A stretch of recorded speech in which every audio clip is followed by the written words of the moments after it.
Hola hermosa, bienvenida a este taller del verdadero poder femenino. Te doy una bienvenida con muchísimo amor, esperando que te sea de mucha bendición. Y en esta ocasión es la sesión de el poder del ciclo y el poder de las hormonas. Y bueno, empezar recordando que hoy en día muchas mujeres vivimos la bendición de haber demostrado que cuando queremos lograr algo, el trabajo, la dedicación, el compromiso, la entrega, podemos realizar metas en equidad con las metas que se pueden plantear los varones. Hay mujeres que gobiernan naciones, que dirigen alcaldías, que son empresarias, que son CEOs de grandes corporativos, que son atletas, mujeres que conquistan sus sueños.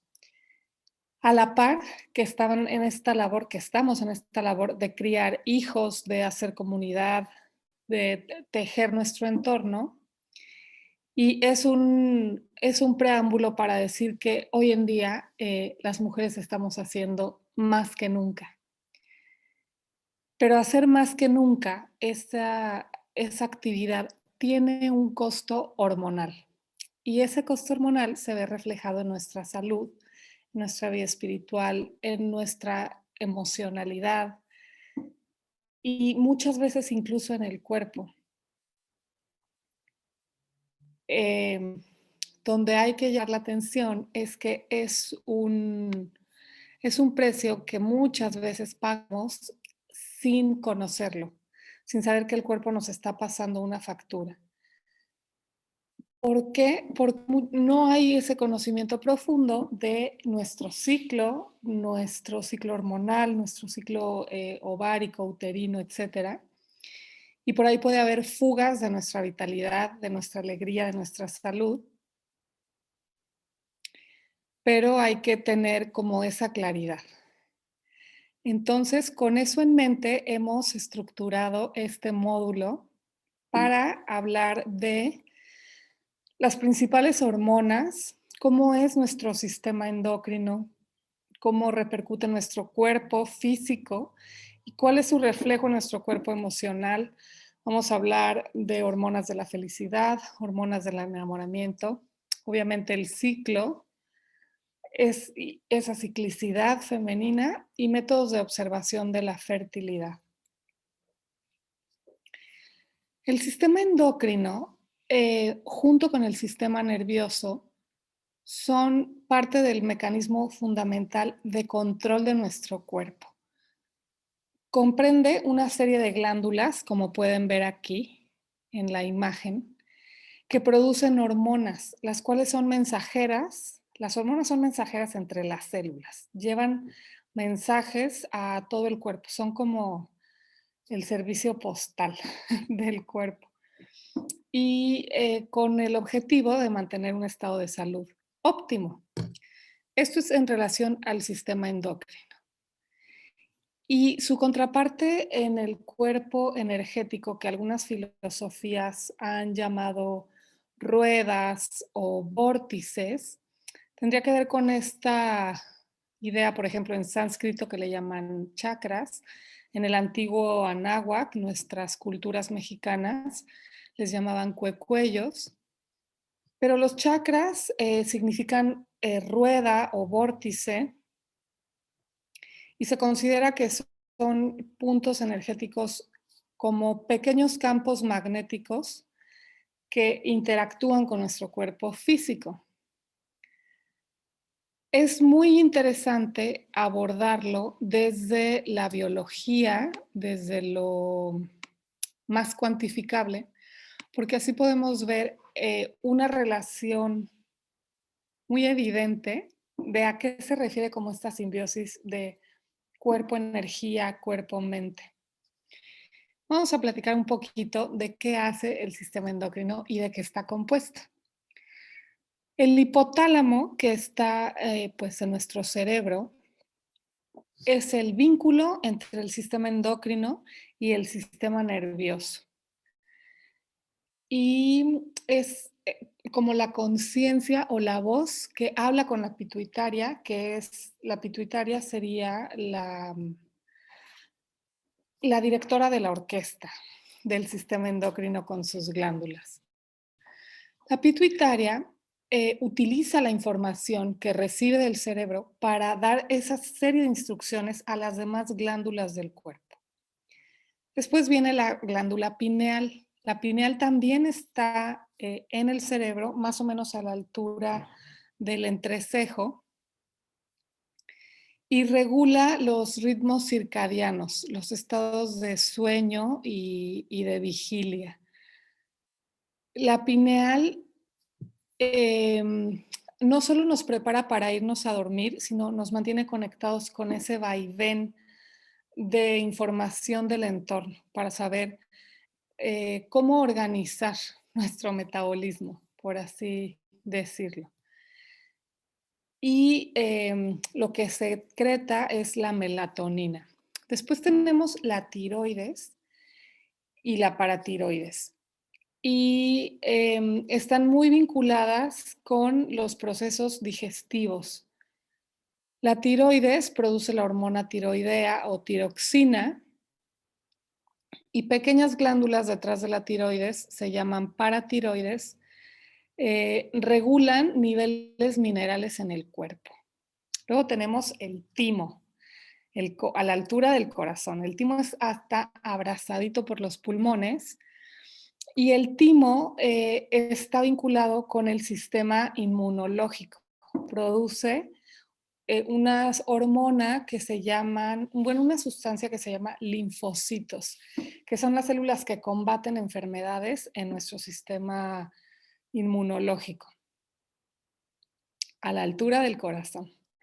Algo súper interesante, por ejemplo, es que la producción de linfocitos del sistema del timo empieza a disminuir o digamos que se estabiliza, pero ya no sube alrededor de la pubertad, alrededor de los 14 años. Este dato hay que recordarlo para el tema que vamos a abordar en un momentito. Y las suprarrenales son famosas por ser conocidas como la pequeña fábrica del instinto de lucha, parálisis o huida. Son donde se produce la adrenalina y también la epinefrina. Después el páncreas, que es quien segrega la insulina, organiza y regula temas de la quema de energía, de qué tan rápido tenemos acceso a la energía y qué tan rápido la gastamos. Y finalmente, los ovarios en el caso de las mujeres, que son donde se producen los estrógenos y tiene que ver con el desarrollo. En el caso de los varones, son los testículos donde se produce la testosterona. Y entonces, si vamos observando dónde está cada una de estas glándulas y observamos luego lo que se considera como chakras, vemos que hay una correspondencia en nuestro cuerpo físico.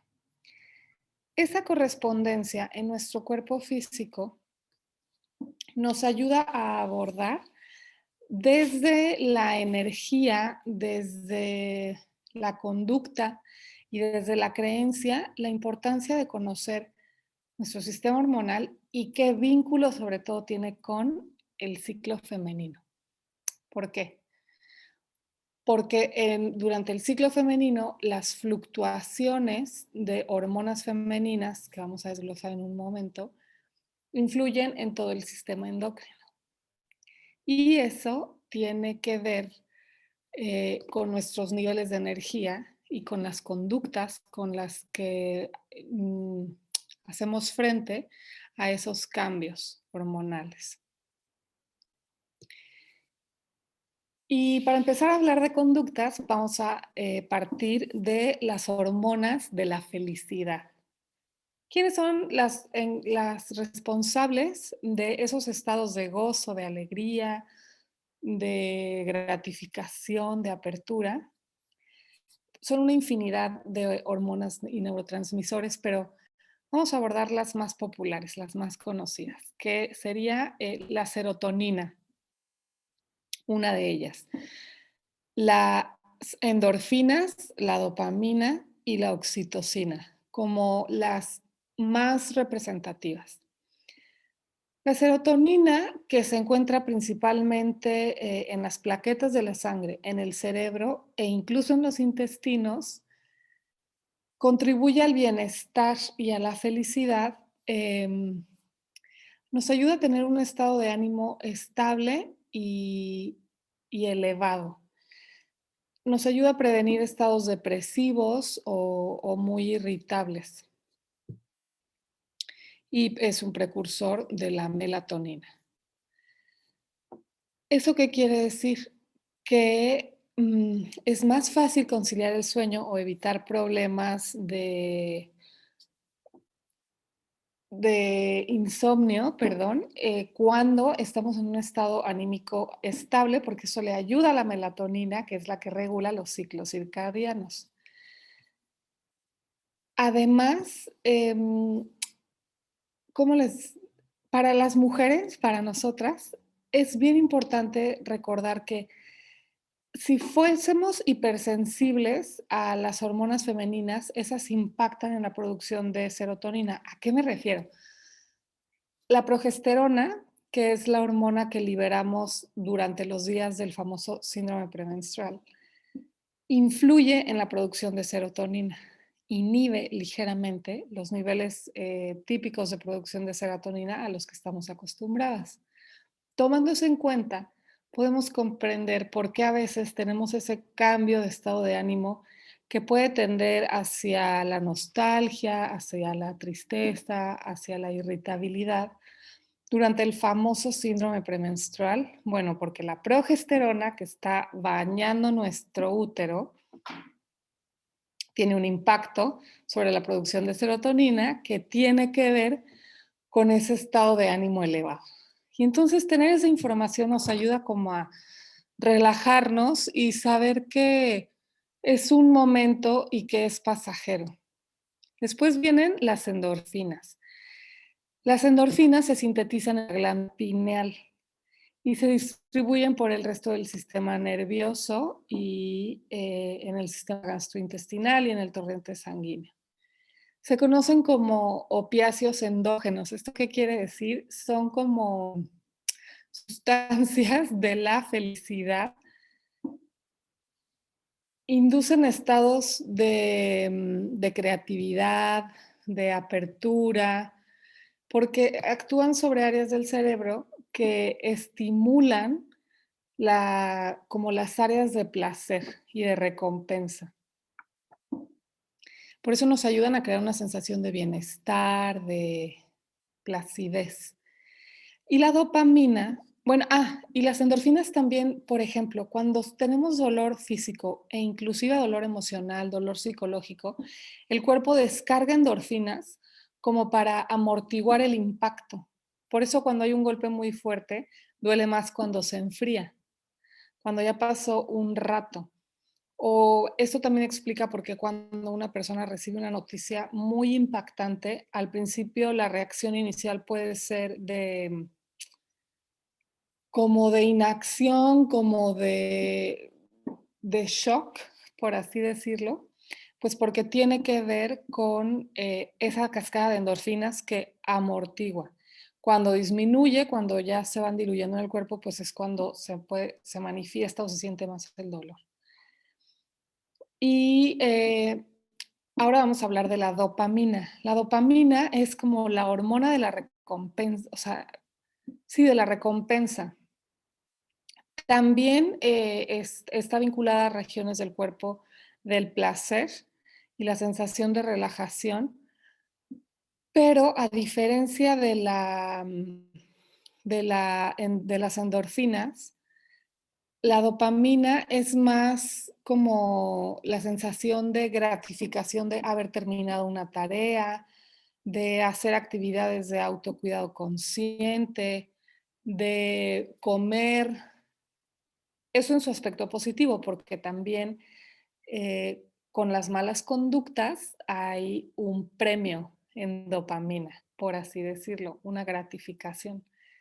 Entonces, en la siguiente sesión que se va a abordar en específico el tema de conductas, vamos a recordar a la dopamina cuando Atsimba aborda este tema, pensando en que repetimos una conducta que sabemos que es dañina, a pesar de tener la conciencia de que es algo que queremos erradicar, dejar de hacer, porque hay un premio en el cuerpo que nos invita a repetir ese placer, el placer de portarme bien, el placer de portarme mal, el placer de conducirme de una u otra manera, porque está muy ligada a la satisfacción personal, a las emociones fuertes, incluso a lo que podamos ser adictos o adictas, en todos los sentidos de pues, la infinidad de adicciones que puede haber.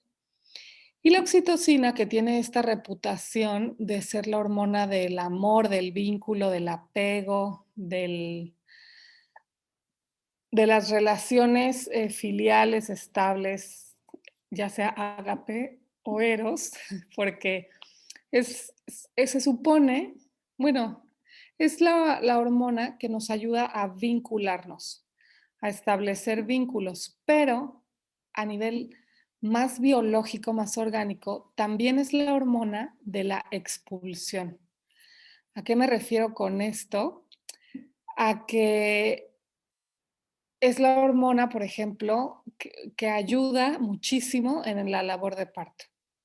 O si tenemos menstruaciones sanas, naturales, que pueden llegar a ser incluso placenteras, pues es con oxitocina como la matriz se desprende del tejido endometrial durante la lactancia y en el caso de los varones durante la eyaculación.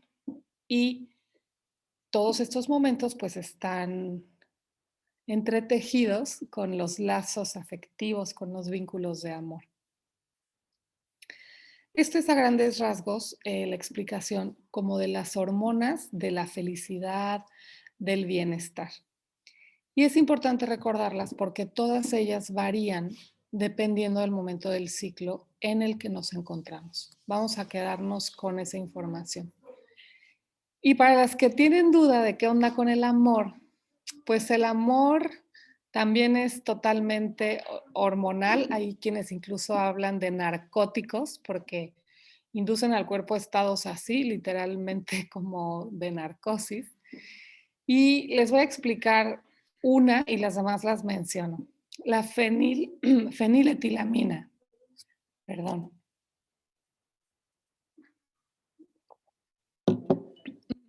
Es una sustancia muy implicada en el proceso del enamoramiento, es el flechazo.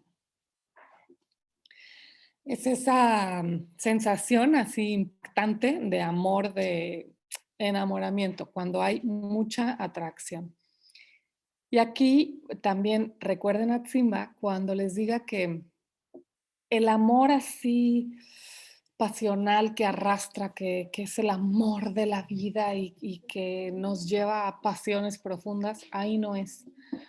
Porque por histocompatibilidad reconozco como mucha información que está vinculada con mi información, pero muchas veces como desde el trastorno y desde la obsesión. Y la feniletilamina tiene mucho que ver con esto. Después, la dopamina que ya explicamos, la adrenalina de la emoción, de todo lo nuevo. Eh, la norepinefrina con toda la euforia del enamoramiento, serotonina, endorfinas que ya explicamos y oxitocina. Entonces, pues estar enamorado sí realmente es como estar narcotizado. Y tiene una fecha de expiración porque el cuerpo se habitúa a esas dosis de hormonas y hace como cierta resistencia.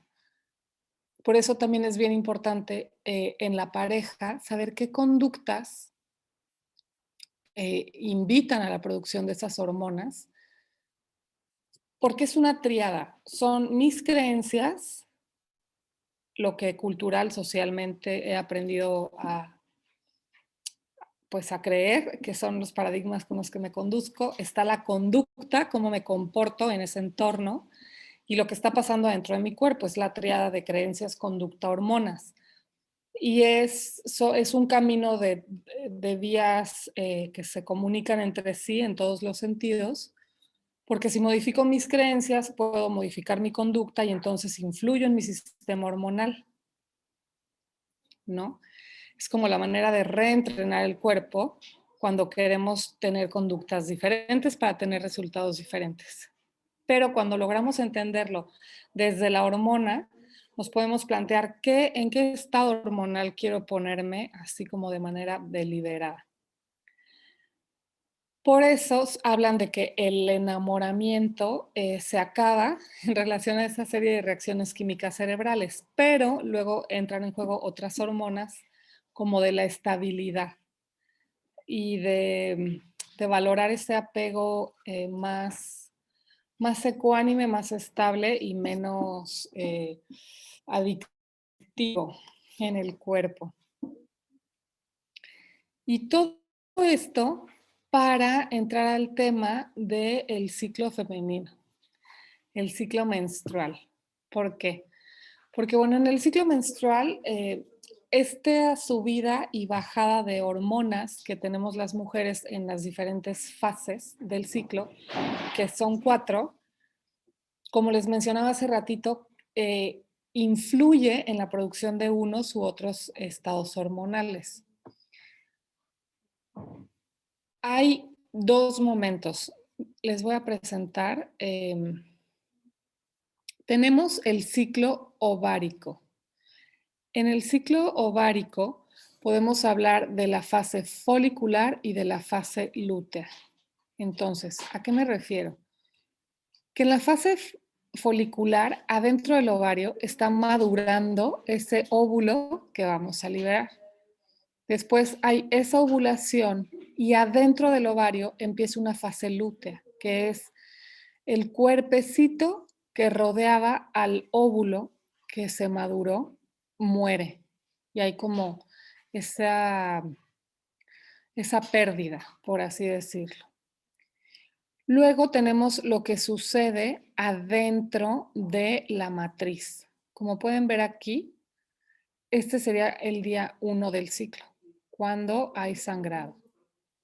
Después aquí se alcanza a ver el ovario en ese proceso de maduración del ovocito y a nivel de la matriz el endometrio está delgadito porque acaba de tener el desprendimiento.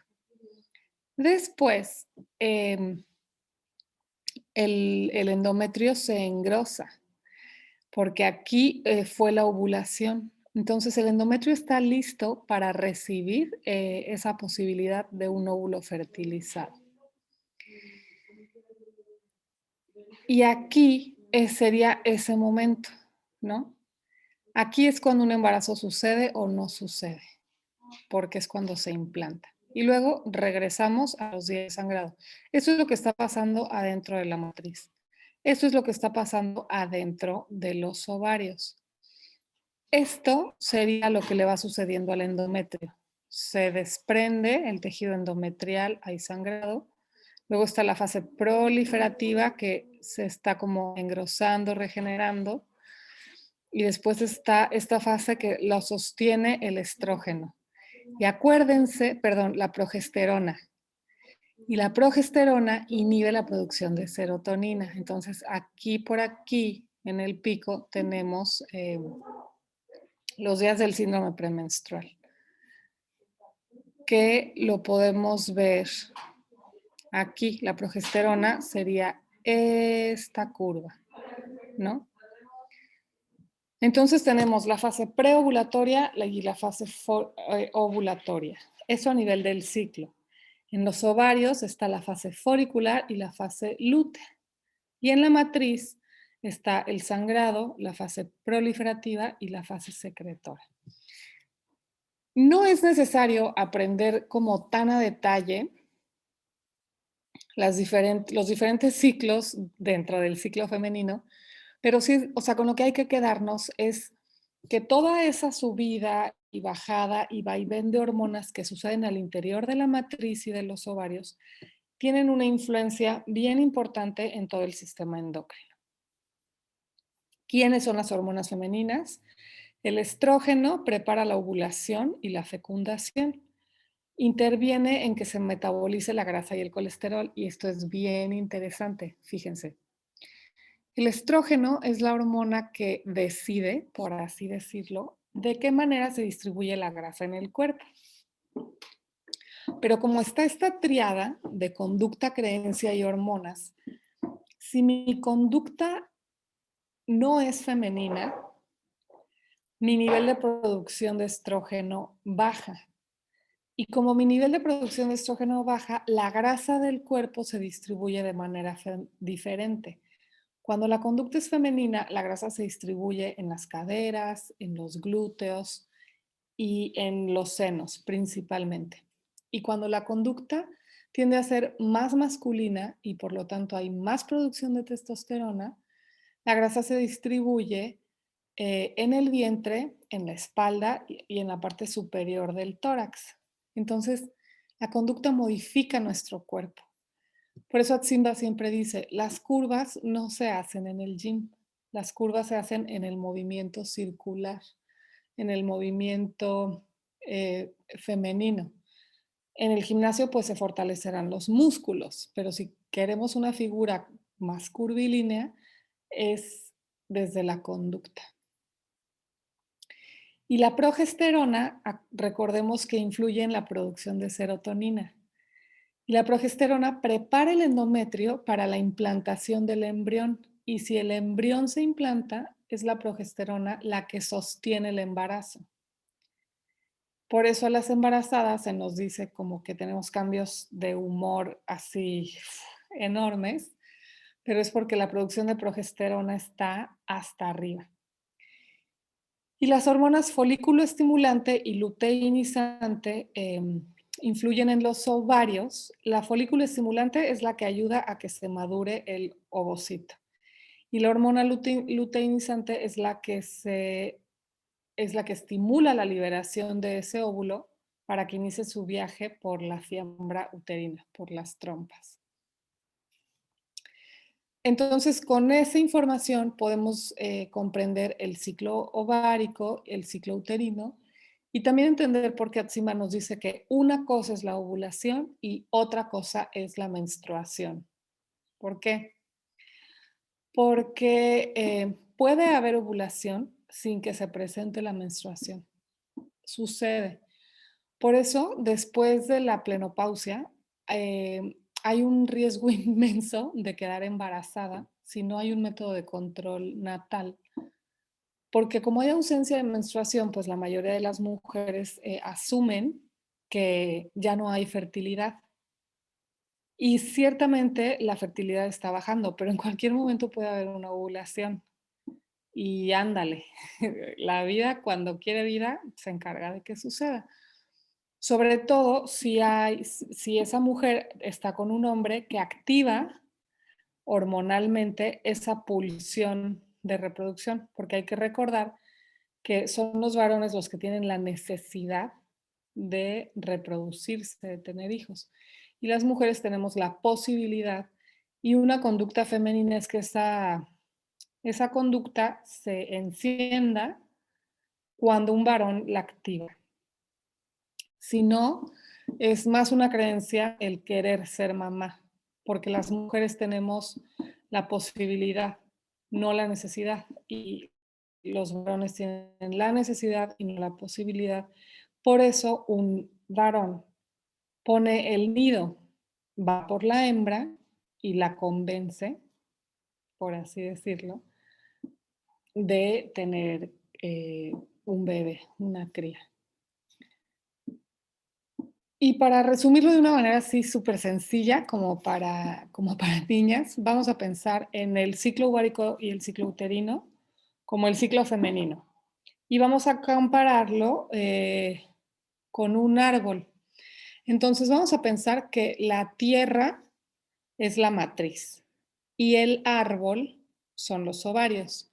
Entonces en la primavera pues incrementa la temperatura, empieza a subir el calorcito, vamos a pensar que es el estrógeno, como este calorcito, esta luz del día que va elevando la temperatura. y ayuda a que las flores empiecen a convertirse en fruto. Y en el verano, el fruto está maduro. Perdón, entonces aquí es la hormona folículo estimulante. La hormona folículo estimulante es la que da como la calidez de la temperatura. Y en el verano es cuando sí viene el estrógeno, como la lluvia, que nutre todo lo que toca y se ayuda a que la vida llegue, ¿no? Y todo florezca. Y la fruta, el folículo, está maduro y listo para su primer brote, que sería la ovulación. El otoño es la cosecha, el momento de los resultados. ¿Está embarazada o no está embarazada? ¿No? Después de la ovulación comienza como ese otoño en el útero que tiene que ver con la progesterona. Y finalmente viene el invierno, que es cuando el árbol se despoja de sus hojas y descansa. Y la energía está por debajo, en las raíces, que eso correspondería a la menstruación. Y entonces aquí podemos empezar a hablar de arquetipos, que es un tema fascinante que van a abordar en su última sesión, porque tenemos la primavera, el verano, el otoño y el invierno, que en el interior de nuestro cuerpo van sucediendo como las 4 fases del ciclo. Y aquí les queremos compartir una imagen hermosa, impresionante, que se captó en una cirugía que estaban haciendo una histerectomía. Y entonces aquí podemos ver el ovario, el folículo y el óvulo. Y es justo el momento en el que del folículo brota el óvulo. Este es el que se va a convertir en un cuerpo lúteo cuando empiece la producción de progesterona. Y este fue el que la hormona folículo estimulante ayudó a madurar. Y bueno, es muy importante, si estamos hablando de menstruación y de ciclo femenino, pues abordar el tema de la sangre menstrual. La sangre menstrual es una síntesis biológica de lo que comemos, de cómo nos comportamos e incluso de lo que creemos. Pero hoy en día hay muchísima desinformación en círculos de mujeres que promueven prácticas sin un fundamento biológico en relación al uso ritualístico de la sangre menstrual. Y yo por lo menos al aprender de un poco de biología y de bioquímica, pues comprendí que son creencias equivocadas y que no tienen un fundamento como en los principios biológicos de la vida. Entonces, con ese preámbulo, les comparto que la sangre menstrual está compuesta principalmente de agua, de tejido endometrial muerto en un proceso de oxidación, un poquito de sangre fresca que proviene de las venas y arterias que alimentan la matriz, mucosa y restos de hormonas que se pueden rastrear. Y aquí viene la parte como polémica en relación a lo que yo estaba diciendo de los usos ritualísticos que se le dan, porque se han encontrado células madre estromales dentro del tejido que recubre la matriz. Las células madres estromales son células que tienen una altísima capacidad regenerativa, que eso les da como la cualidad de convertirse en diferentes tipos de células, ya sea tejido muscular, tejido óseo, tejido nervioso. Y a partir de esta premisa se han popularizado prácticas como su ingesta, su conservación en tintura, su deshidratación y conservación en cápsulas. Y puede ser un poco peligroso porque si la nutrición de esa mujer no es súper óptima, e incluso, por ejemplo, si fuma, en ese proceso oxidativo el hierro 2 se convierte en hierro 3 y eso puede ir intoxicando el cuerpo. Entonces, si bien estos usos ritualísticos, por así decirlo, tienen un fundamento como desde la psicomagia y pueden ser herramientas de mucha liberación y mucha sanación del linaje femenino, no se deben de confundir bajo ningún concepto con prácticas de salud. Ahí sí la distinción tiene que ser súper clara. ¿Por qué? Porque es un tejido que en el momento en el que se desprende al interior del cuerpo empieza a oxidarse. Em, la copa menstrual ha tenido mucho que ver como con esta revolución de cómo nos vinculamos y observamos la sangre menstrual, pero es importante tomar en cuenta la biología, la ciencia y comprender que si el cuerpo lo desecha es porque ya cumplió su función y su ciclo de preparar el nidito para la posibilidad de la vida. Y eso nos lleva a cuestionarnos, ¿y qué calidad tiene? O sea, ya sabemos de qué está compuesta, pero fue muy interesante un estudio que realizaron dos científicas de la Universidad de Granada, donde a través de recolectar muestras y analizarlas, encontraron trazas de parabenos y benzofenomas. Estas sustancias se encuentran en los productos de cuidado personal, o sea, lo que utilizamos en la regadera, en el baño, para la higiene de nuestra casa, de nuestras mascotas, de nuestro entorno en general, incluso en la crema de protección solar, en lociones, en perfumes, etcétera, ¿no? Entonces, si estas sustancias regresan al cuerpo, lo que el cuerpo se encargó de desechar por una vía saludable, se vuelven a incorporar en el sistema. Entonces, bueno, pues desde ahí la recomendación obviamente es plantearnos con qué cuidamos nuestro cuerpo, porque eso también tiene un impacto en el entorno, y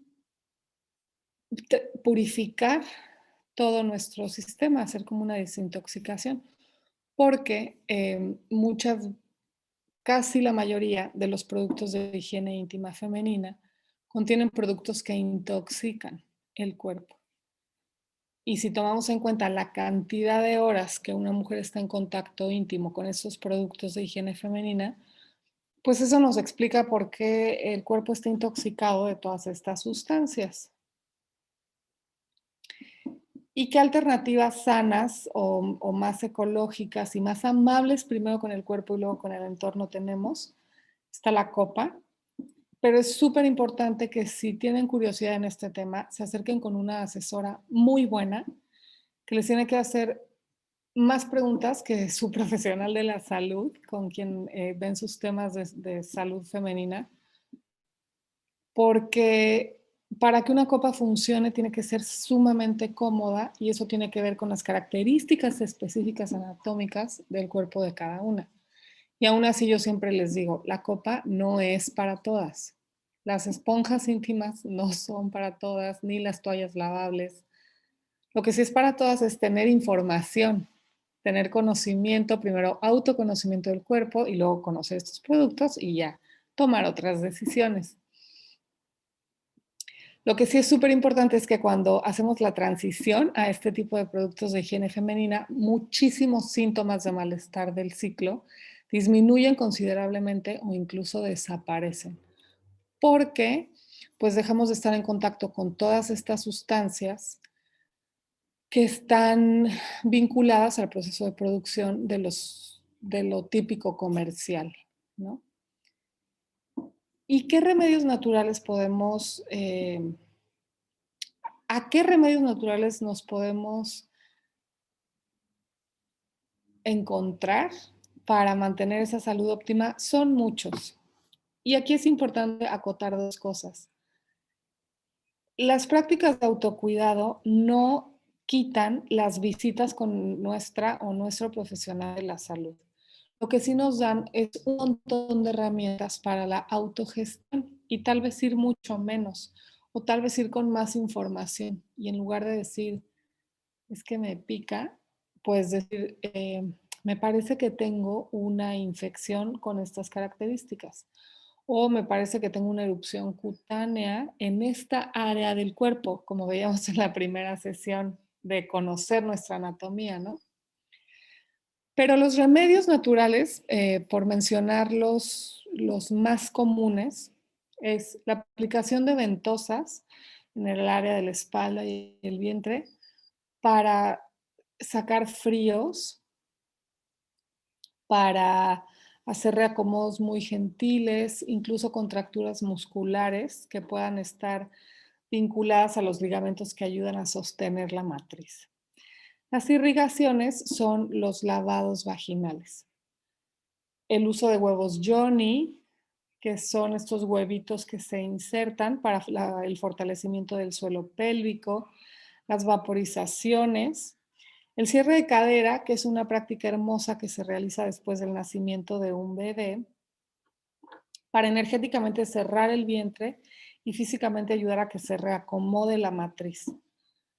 Hay muchas maneras de elaborar óvulos naturales con ingredientes orgánicos muy amables con el cuerpo, que nuevamente no sustituyen los tratamientos alópatas, pero son grandes aliados de la prevención, incluso de la autogestión cuando pues es una infección muy ligera con una sintomatología llevadera, que le podemos dar un tratamiento en casa.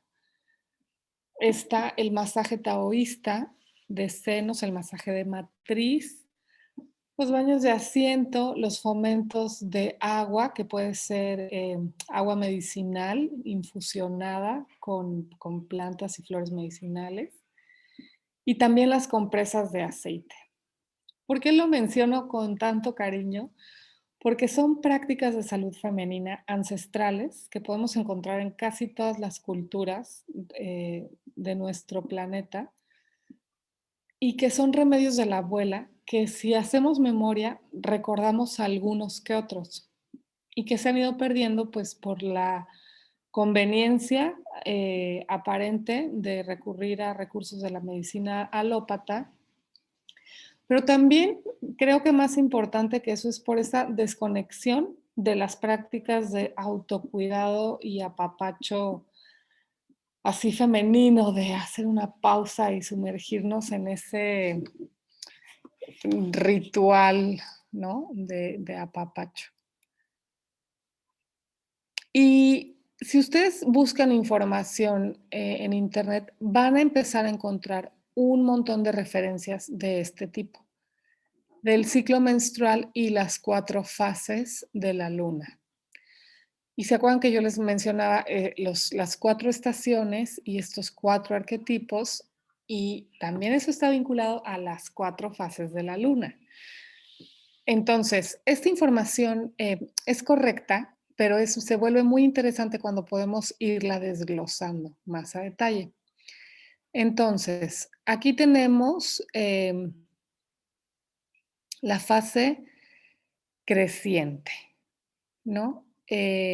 La fase creciente, la fase folicular, recuerden lo que está sucediendo en el ovario, es la primavera. Esta es la preovulación. Y en la primavera, el arquetipo presente es el de la doncella o la virgen. Le corresponde la luna creciente, que es época de nuevos comienzos, de nuevas posibilidades. ¿Y quién es la doncella o la virgen?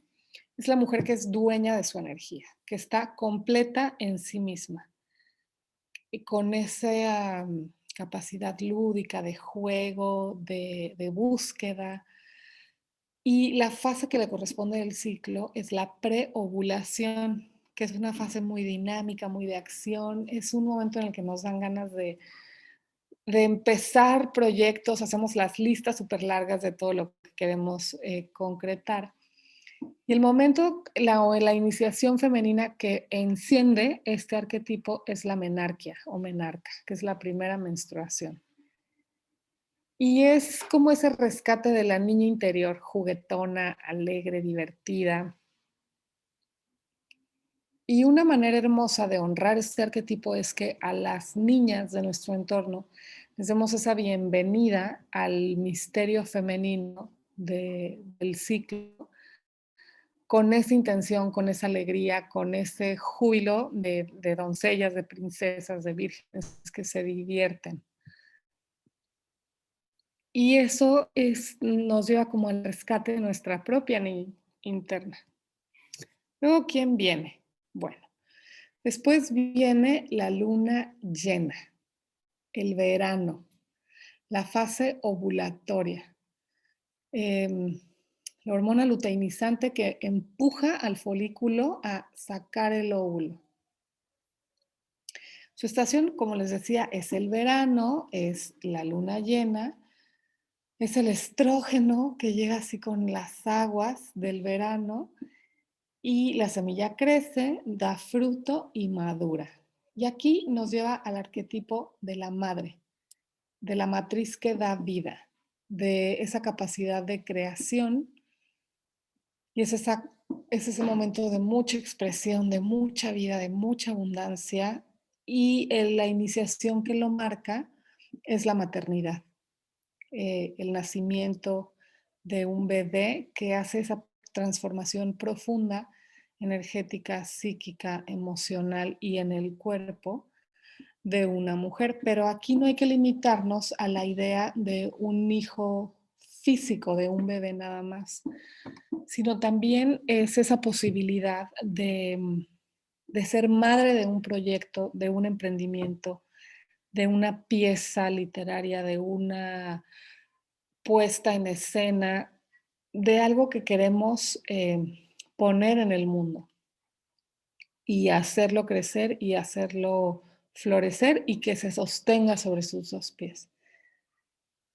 Y también vincularnos con el mismo arquetipo, pero en su polaridad, de la madre destructora, de la madre oscura, en el sentido de la madre que no sobreprotege, la madre que destruye el nido en el momento en el que sabe que las crías tienen la autonomía suficiente para valerse por sus dos pies, porque si yo dentro del arquetipo madre no doy ese paso hacia la autonomía, pues son hijos castrados que siempre están hijos, hijas a la sombra de mamá. Entonces, ese sería el arquetipo de la madre. Y después, ¿quién viene? Viene la progesterona, viene la fase premenstrual, viene la luna menguante. Y en esa luna menguante le corresponde el otoño, que es el momento de recoger la cosecha, de saber los resultados. Y en el caso del arquetipo es el surgimiento de la mujer medicina, la que está familiarizada con su sombra, que la ha trabajado, que la integra, la abraza, la acepta y está en ese sendero de sanarla.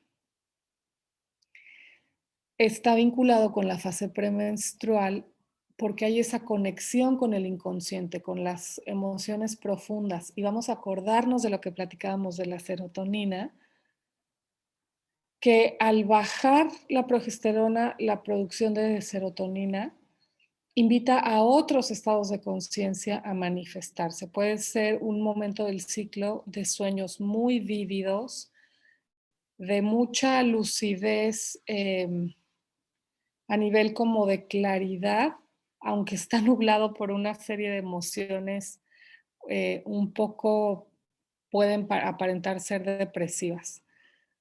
Pero este arquetipo de la mujer medicina es esa sabiduría del discernimiento. Es esa mujer que encuentra las perlas de sabiduría en un libro así de paja, ¿no? Pero que sabe tomar esas gotas, esas perlas de las situaciones, de las personas, de su contexto. Y el rito de paso que marca este arquetipo es la menopausia, la plenopausia, como elegimos nombrarla, porque toda esa energía que se ofrendaba hacia afuera cambia de cauce, es como un río que se reencausa y hay como esa segunda primavera interior. Y la invitación es a conocer a esa mujer salvaje, guerrera, sanadora dentro de nosotras para ir a nuestro rescate o a nuestra sanación, tomadas de la mano de Dios, pero haciéndonos responsables de nuestro bienestar, de nuestras decisiones. Y finalmente, el invierno, el verano, perdón, o sea, el invierno, la fase menstrual, la quietud, la oscuridad, el reposo.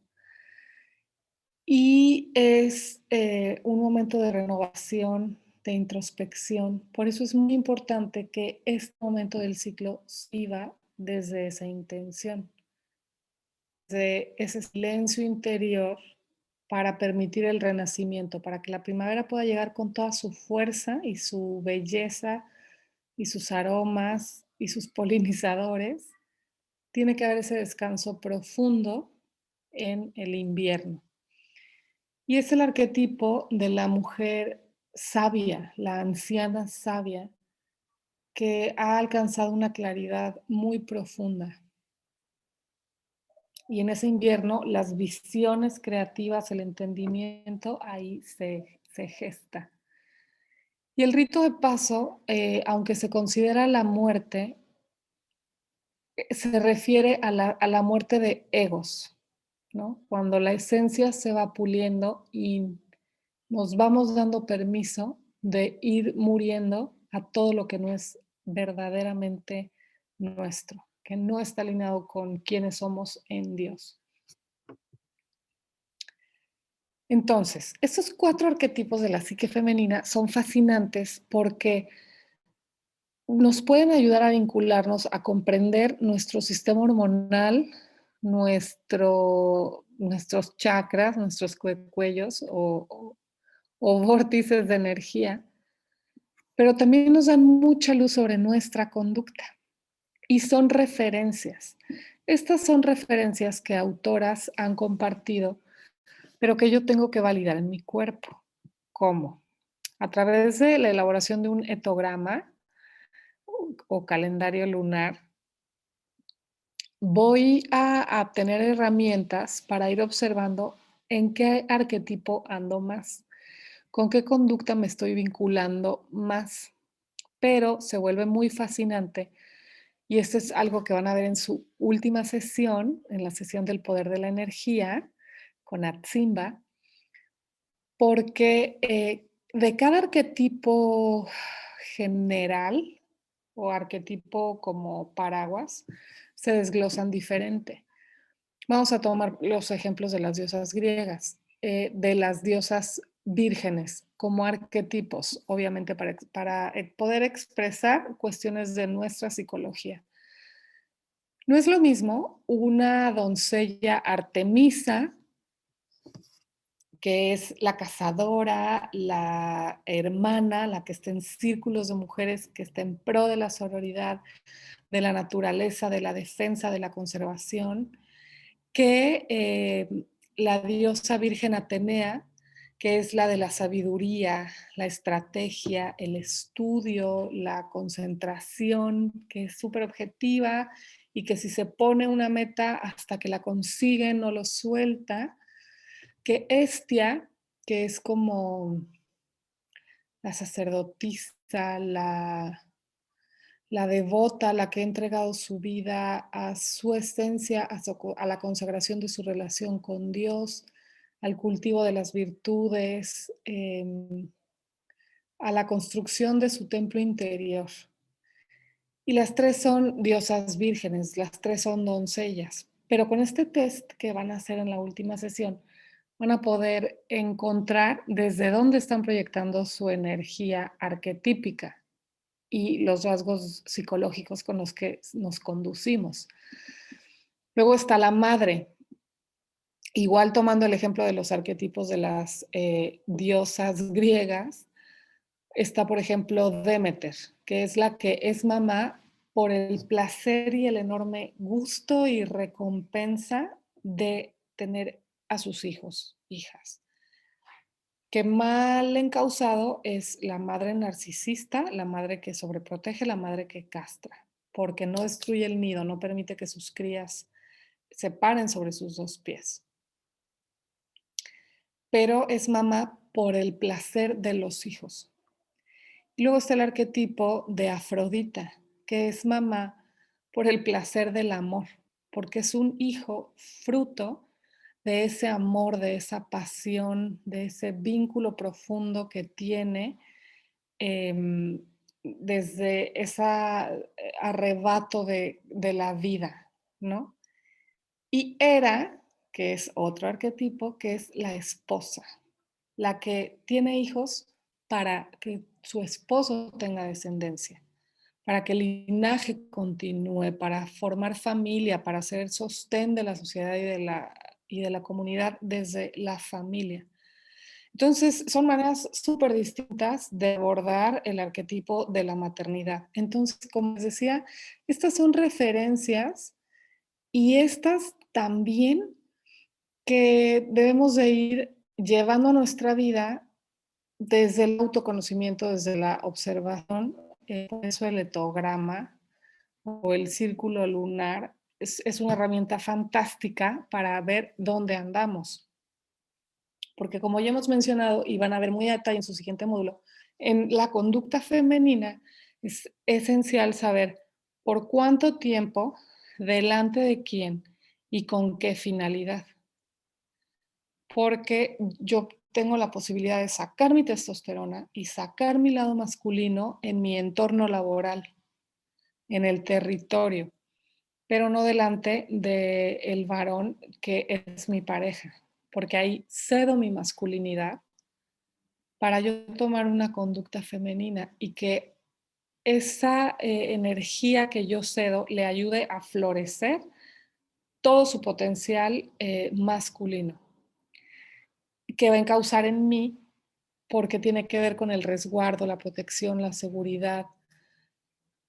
Y entonces se forma una simbiosis que puede ser muy equilibrada y muy hermosa en una relación de pareja, pero eso no quiere decir o no implica como ese arquetipo de la mujer dulce, sometida, tímida y que le organizan la vida, le organizan las ideas, a veces le quieren organizar hasta el corazón y cede.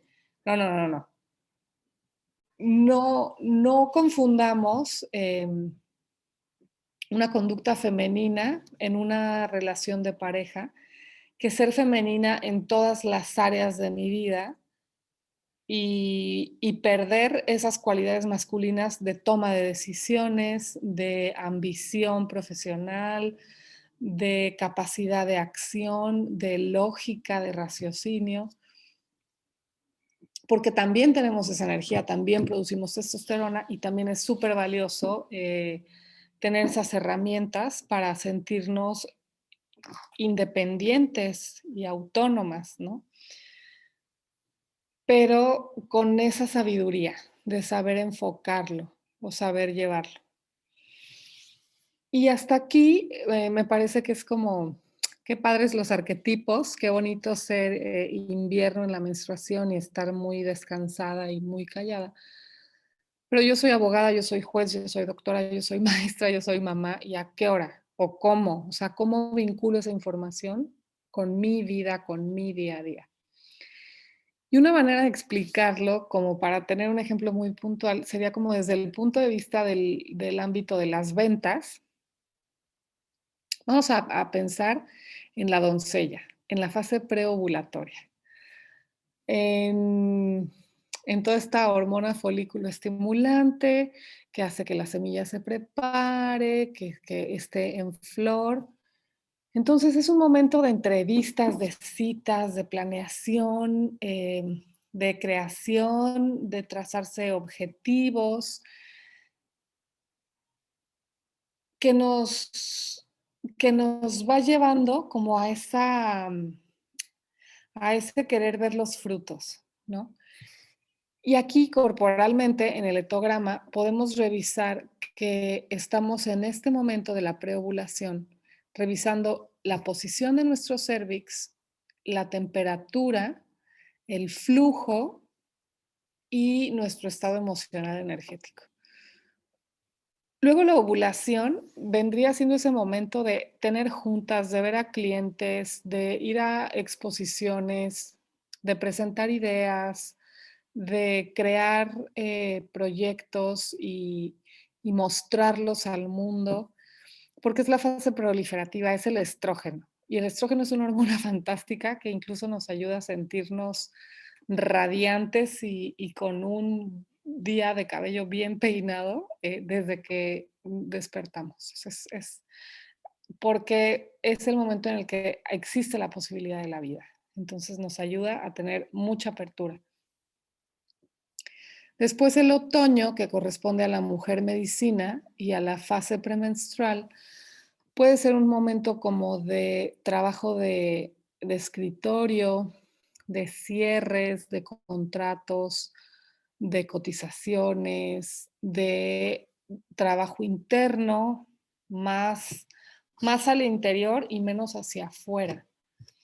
Y finalmente, durante los días de sangrado, son esos días de evaluación, de prospección, de revisión y de estar lo más tranquila y ecuánime que sea posible. Y la posición del cervix va cambiando, eso lo vamos a ir viendo. La temperatura cambia y nuestros estados energéticos también. Y cuando empezamos a observar estas variables, eh, podemos tener mucha información sobre nuestro cuerpo y sobre las conductas que queremos ir desarrollando en cada momento. Entonces, aquí me quiero detener un poquitito en este tema para desglosarlo como métodos de observación de la fertilidad. Hay tres variables en nuestro cuerpo que nos pueden dar mucha precisión sobre el momento del ciclo que estamos viviendo. Primero es la temperatura basal. La temperatura basal la voy a registrar en la mañanita en cuanto despierte antes de salir de la cama, idealmente en el mismo horario durante diferentes días para monitorear esos cambios que va teniendo mi temperatura a lo largo del ciclo. Si se fijan, aquí podemos observar que la temperatura durante la menstruación es baja y empieza ligeramente a ir subiendo conforme terminan los días de sangrado y nos vamos acercando a la ventana de fertilidad. Y después de ovular hay un pico de temperatura muy obvio y muy evidente, eh, que no siempre es perceptible a nivel corporal, aunque una vez que vamos aprendiendo a medirlo, ya lo podemos detectar. Y aquí, si hay un embarazo, la temperatura se queda arriba. Y entonces podemos saber de manera inmediata si estamos embarazadas o no. Si no hubo un embarazo, empieza a descender, a descender, a descender, a descender. Y así podemos detectar los días de fertilidad. Esto como lo hago todas las mañanas a la misma hora, tomo mi temperatura, idealmente con un termómetro de mercurio o con uno digital, y la voy registrando. Después, otra manera de observar la fertilidad es la posición del cuello del útero, del cérvix. El cérvix puede estar bajo, medio o alto. Y esto lo puedo, o sea, es una revisión física que se hace del cuerpo, porque cuando está alto son los días fértiles. Cuando está bajo, baja, se suaviza y se abre para que el sangrado menstrual pueda salir de la matriz y de nuestro organismo. Y conforme nos vamos acercando hacia los días fértiles, va subiendo. Entonces, estos cambios nos ayudan también a determinar aún con más precisión los días fértiles. Y finalmente es la observación del flujo cervical, que en este momento de la ovulación es muy claro, muy transparente, muy elástico y muy sencillo de observar en realidad. Entonces, con la suma de estas variables, podemos ir elaborando nuestro calendario circular, nuestro etograma, que podemos vincular a los arquetipos. Y además podemos monitorear emociones, podemos monitorear actitudes, podemos monitorear conductas, cuándo son los días del mes que más me enojo, o que soy más impuntual, o menos paciente, o que tengo ganas de comprar cosas, de comer mucho, de pelear con la pareja, de discutir con los colaboradores de trabajo. O sea, tenemos la posibilidad de elegir qué conductas queremos observar. Y cuando nos damos cuenta de que eso es un patrón así súper predecible, podemos tener una capacidad de acción y una conciencia más plena para cambiar esa conducta. Y eso nos lleva de regreso al tema de bueno, o sea, como se consideran métodos de observación de la fertilidad, es diferente abordar la gestión de la fertilidad desde su observación y manejo o desde su prevención y, y freno. Porque los métodos anticonceptivos, como su nombre lo dice, son como para impedir la concepción. Y los métodos de observación de la fertilidad son para gestionar los días fértiles. Pero, como vimos en la primera sesión, los flujos corporales que el cuerpo libera durante el coito, que también hay que recordar que sexo, sexualidad y coito son conceptos súper diferentes, como lo vimos en la primera sesión y como lo van a ver súper a detalle con Atsimba. Un poquitito de flujo seminal con un poquitito de lubricante vaginal es suficiente para que un embarazo suceda, aunque ni siquiera haya habido como un contacto más interno, para que, para que me entiendan, ¿no? Entonces, pues eso hay que tenerlo muy en cuenta, porque el único objetivo de estos fluidos corporales, pues es que la vida suceda. Entonces, por eso luego dicen, pues no, inexplicablemente estoy embarazada porque pues no hubo coito como tal, bueno, pero si hubo jugueteos, si hubo cercanía, un embarazo puede suceder fácil. Y bueno, regresando al tema de anticonceptivos hormonales, como se están ingiriendo hormonas sintéticas, eso corta toda la cascada, toda la sinfonía de producción de hormonas que, que sucede en el organismo. Y entonces hay un montón de efectos secundarios. Uno, pues es el sangrado intermenstrual. Por ejemplo, con la píldora no hay ovulación.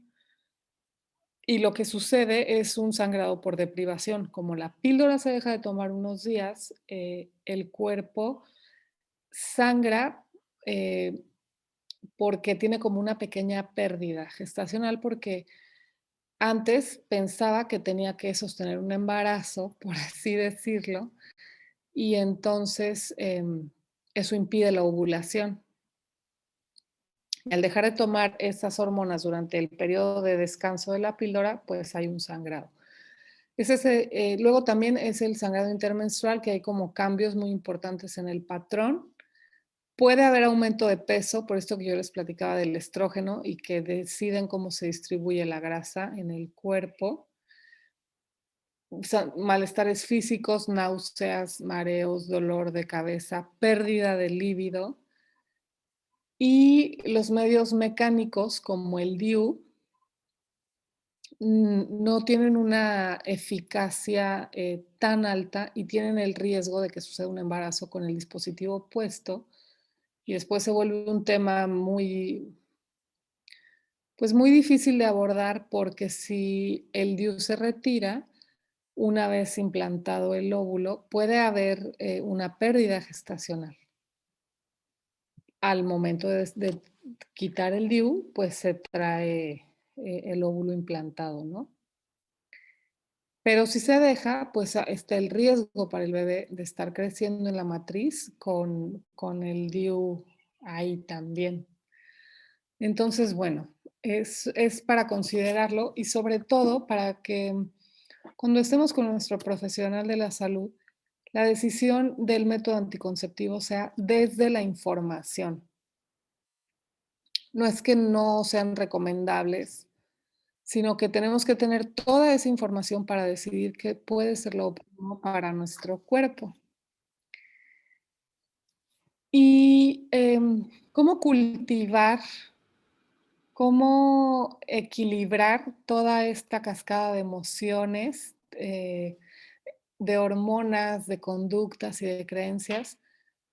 Lo primero que yo les digo es, gocemos nuestra feminidad y los ciclos como si fuéramos la naturaleza. Seamos primavera con todas las flores, otoño con todos los colores ocres y anaranjados. O sea, vamos a sumergirnos en cada momento del ciclo y en cada iniciación femenina para que en la menopausia no haya esa sensación de nostalgia por los años de fertilidad, ni en la fertilidad sentir nostalgia de ya por favor dejar de sangrar y mejor ya tener la menopausia, sino gozar de la ciclicidad femenina como la naturaleza goza de sus ciclos. Sembrar nuestros sueños en el suelo fértil de nuestra matriz, porque la matriz es como suelo fértil. Vamos a imaginar nuestros ovarios como flores, nuestros óvulos como semillas y la matriz como ese suelo fértil donde podemos sembrar. Sí, vida, pero en todas las posibilidades de lo que es la vida en su expresión, proyectos, emprendimientos, sueños, obras de arte. Nutrir nuestra matriz con flores, con plantas medicinas y con prácticas ancestrales, como les compartía, con vaporizaciones, con baños de asiento, con compresas de aceite, con todos los apapachos que nos ayudan a mantener ese equilibrio óptimo. Y danzar con la voz y cantar con la pelvis. En ese orden, porque el vínculo que hay entre la boca, la garganta, el corazón y cómo se desdobla hacia la matriz, la vagina y la vulva, tiene similitudes anatómicas, pero sobre todo cualidades energéticas de creación, de vida, de nutrir con nuestro aparato de comunicación o con nuestro aparato de creación. Y como les va a explicar Atsimba, desde el movimiento circular, como desde lo redondo, desde esa espiral de creación femenina y continua, porque eso influye en la distribución de la grasa de nuestro cuerpo, de la silueta que nos conforma. Por eso las artes femeninas, muchas danzas son muy redondas, muy circulares. Todo lo que nos remita a la espiral creativa nos ayuda a fortalecer nuestra conducta femenina, para finalmente unificar el corazón y la matriz, que son los corazones femeninos los que sostienen y nutren el amor, la vida, y que son la ruta de esa unidad. Por eso hablamos como de esta ruta sagrada, ¿no? De la creación y sobre todo de la congruencia, que es un sendero arduo de andar, pero con gratificaciones hermosísimas. Este ha sido el módulo de El verdadero poder femenino. sus dudas, sus comentarios. Para eso están las sesiones de preguntas y respuestas. Tienen mis datos, mi contacto para ampliar cualquier información, compartir más recursos. Recuerden que en Classroom van a tener acceso a mucha más información para ampliar todo lo que compartimos aquí. También en Classroom está el apunte de su clase y sobre todo cerrar con la premisa de esta información hay que llevarla al cuerpo, a la experiencia propia, a la validación. Y para lograrlo necesitamos crear nuestro etograma, nuestro calendario lunar circular y llevar ese registro. Y entonces para la sesión que entra de conducta femenina, si tuviéramos la bendición de tomar una sesión como esa, con un etograma en la mano, tenemos una herramienta valiosísima para evaluar de manera muy objetiva cuánta feminidad en realidad proyectamos, qué tan femenina es nuestra conducta. Bueno, esta ha sido su sesión de El verdadero poder femenino del ciclo y las hormonas. Yo soy Sandra Portillo Alday, acompañante de salud femenina integral. Les compartí con mucho amor, esperando ser un canal de información para que florezca en sabiduría en su cuerpo, con mucha humildad al servicio de Dios y entendiendo que por un momento me toca sostener un círculo de mujeres para que ese liderazgo lo vayamos compartiendo. Reciban un abrazo cálido de corazón a corazón.